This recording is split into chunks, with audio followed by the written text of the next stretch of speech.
If you take one more step carrying everything alone, something inside you will break. Son, daughter, this is not exaggeration. This is the moment you have been avoiding naming. You lasted longer than you thought possible. You held your breath, swallowed the pain, kept functioning while the weight increased.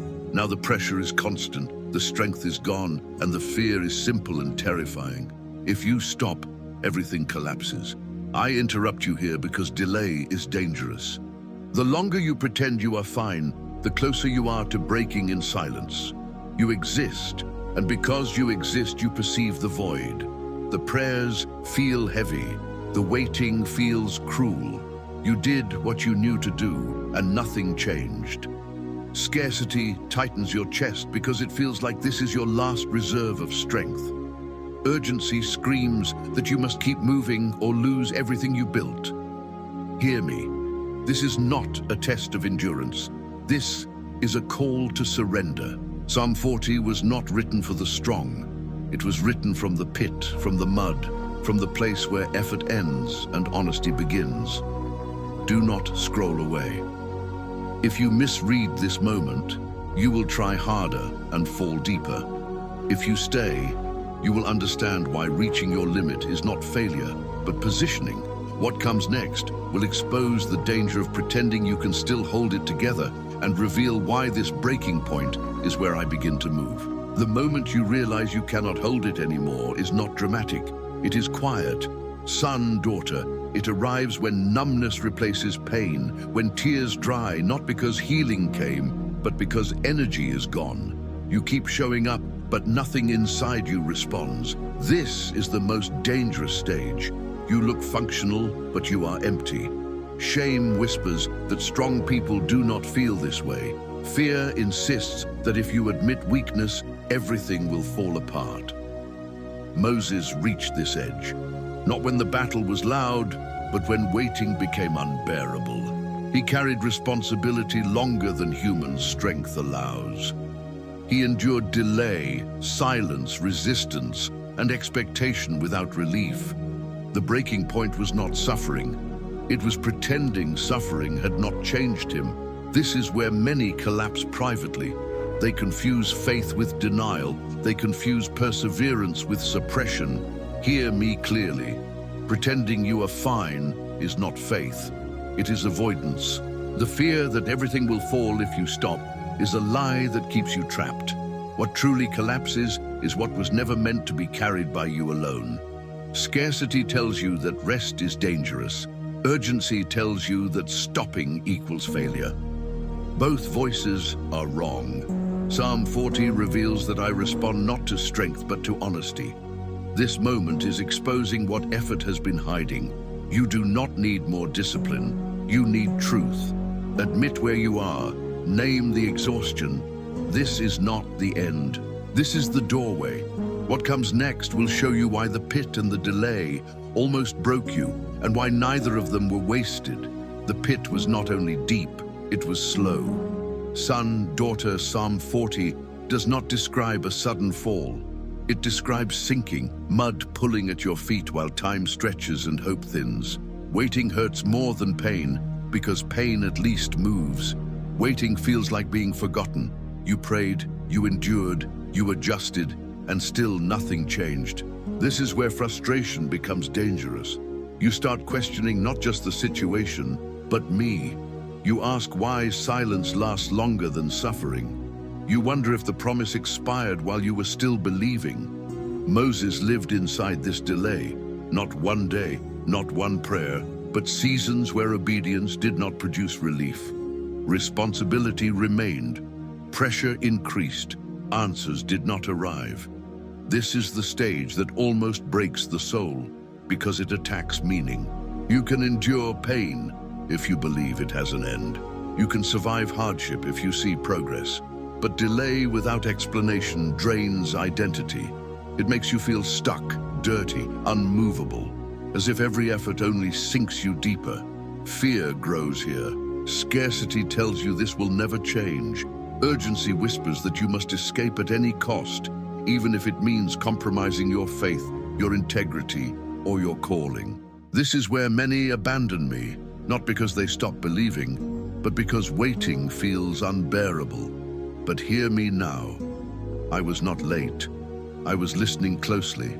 Psalm 40 reveals that I incline my ear not when you perform well, but when your strength is gone. The pit did not trap you. It exposed you. It revealed what was real, what was fragile, and what could not carry the weight of your future. Stay here. What comes next is the moment when crying out replaces endurance and honesty becomes your strongest prayer. There comes a moment when crying out is all you have left. Son, daughter, this is not a planned prayer. It is not eloquent. It is not strong. It is the sound of resistance ending. Psalm 40 reveals that this is the moment I respond.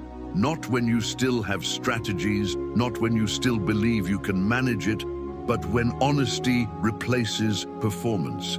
You stop explaining, you stop pretending, you stop negotiating with yourself. You simply cry out because there is nothing left to hold on to.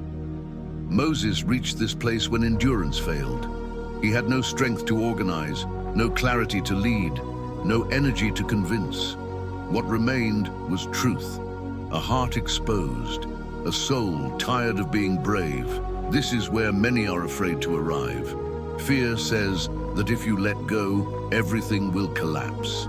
Scarcity says that surrender means losing control forever. But hear me. What you call collapse is the release of a weight you were never meant to carry. Psalm 40 declares that I incline my ear when you have nothing left to offer but truth. I do not respond to polished faith. I respond to broken honesty. When crying out becomes your only language, you finally stop blocking my intervention. This is the turning point. Not because you tried harder, but because you stopped pretending you could. Seal this moment with a prophetic act of trust. Write this phrase with intention and faith. God, I have reached my limit, and I place everything in your hands. This is not weakness. This is alignment.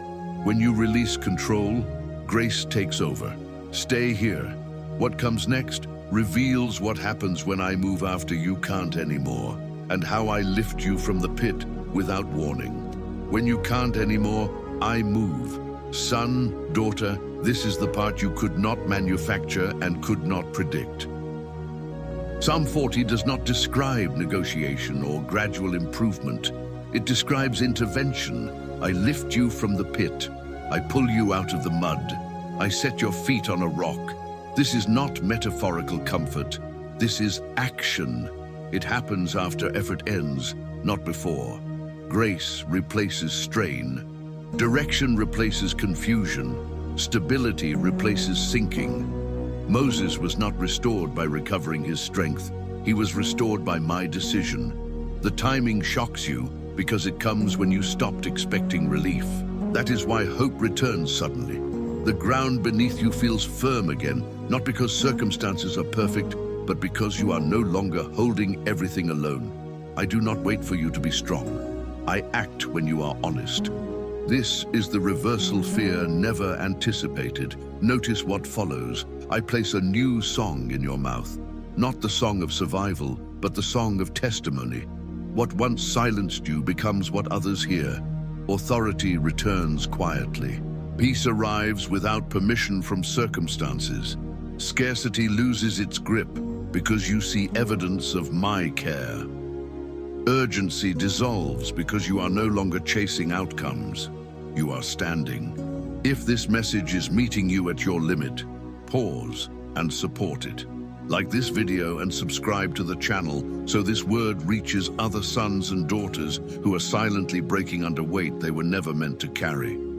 This is not about promotion. It is about protection and restoration, reaching those who are still in the pit. Remain with me. The final part is not about surviving again. It is about standing with dignity, restored identity, and peace that does not depend on strength. You were never meant to live in survival mode. Psalm 40 does not end with rescue only. It ends with restoration. Son, daughter, this is where dignity returns. You are no longer dragging yourself through days, counting how much strength is left. You are standing again. not unchanged but healed, not untouched but renewed.